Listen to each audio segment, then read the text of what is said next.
It is apparent that the 2012 TMNT series contained a lot of ships and couples, from Donnie and April to Raph and Mona Lisa. It is through those ships that show that TMNT can develop and handle the concept of romance in their respective story, within a desirable outcome. Today I want to talk about a couple that has been around for the entirety of the show, displaying aspects of both love and toxicity. Today I'm going to be talking about the couple we know all too well, the couple that has stirred up a bit of controversy within the story. Today we'll be talking about Leonardo and Karai and their relationship and how they're one of the best ships and couples in the show. So let's start by exploring their first interaction and how they met. In the episode titled New Girl in Town, we see that Leo is just exploring the city where he runs into Karai, who is somebody that piques his interest due to being a pretty girl who had some pretty sick moves. And so Leo interacts with her, wondering who she could be, but it is through the outfit that he realizes that she is in the Foot Clan, and it is in this moment where we see how this relationship will pan out later on in the series, being that Karai was a part of the enemy group that the good guy was against, and so it could stir up a later conflict that would be the crux of the relationship. And it didn't help that at first Karai used her charm to try and manipulate and get one over on Leonardo, taking advantage of his crush he had on her, resulting in Leo making some pretty bad decisions, having even Raphael be concerned on his decision-making skills. So in the earlier parts of the series, Karai was sort of a bad influence on Leo, but this is what made Karai and Leo's relationship so much fun and entertaining, because over the course of the series, we see that their relationship has taken many forms where Leo and Karai end up no longer liking each other due to their roles, and them having to uphold it, and them having to fight each other. Whereas in other instances, Karai begins to develop those same feelings for Leo. And of course, Leo also shows Karai the same affection. And the relationship was so investing because you never knew what to expect from it. But it wasn't until this moment that changed the gravity of this relationship.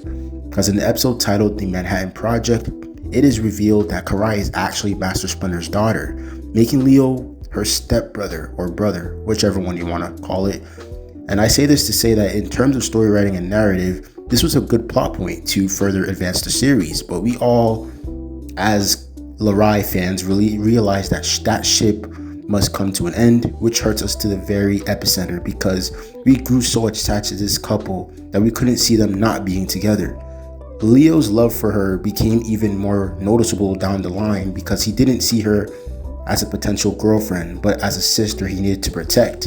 Unfortunately, almost making Karai into a damsel in distress type situation because she will always need saving, especially after she got mutated by Shredder, where she was also mentally unstable. But knowing Leo, he still loved her, but not like he used to, which is very sad because there was no other relationship that had that much depth to it like Leo and Karai's.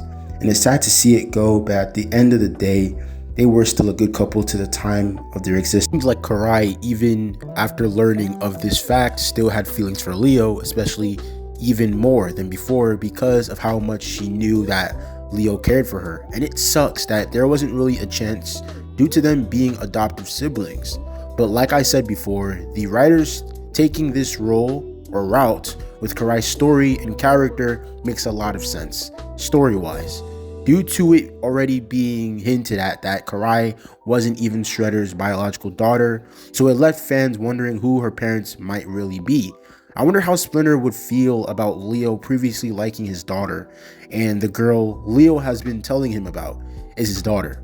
Obviously, Splinter isn't the type to get mad, and he will eventually understand. And let me just say, the flashback we got of the relationship between Splinter and Shredder was just chef's kiss because it further adds to Splinter's character and why he is the way he is, but it also gives Shredder a humane aspect of himself due to everything that led up to the point, you know what I'm saying? So honestly, I believe that the writers should have continued on the relationship between Leo and Karai because of their dynamic and how engaging it was to see the two characters interact and almost complement each other by making up for what the other lacked. By Leo making up for Karai's lack of compassion and consideration of others, and by Karai making up for Leo's at times and naivety and gullibility of trusting others, which is something a leader should never have as their trait.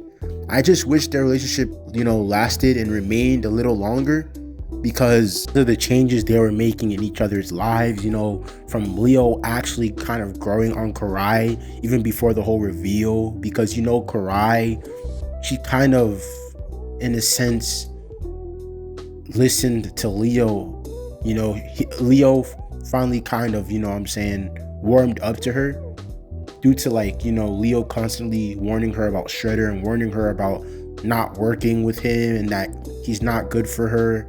And we've seen that within the series, and with every episode passing by with Karai in it, we see that Karai is slowly understanding Leo's perspective, and she's slowly kind of keeping her guards up around Shredder and not being as loyal to him as she once was. And we see with Leo, he's a lot more, I don't want to say closed-minded, but he's a lot more guarded as well, because as a leader, you should never really be so easy to trust somebody.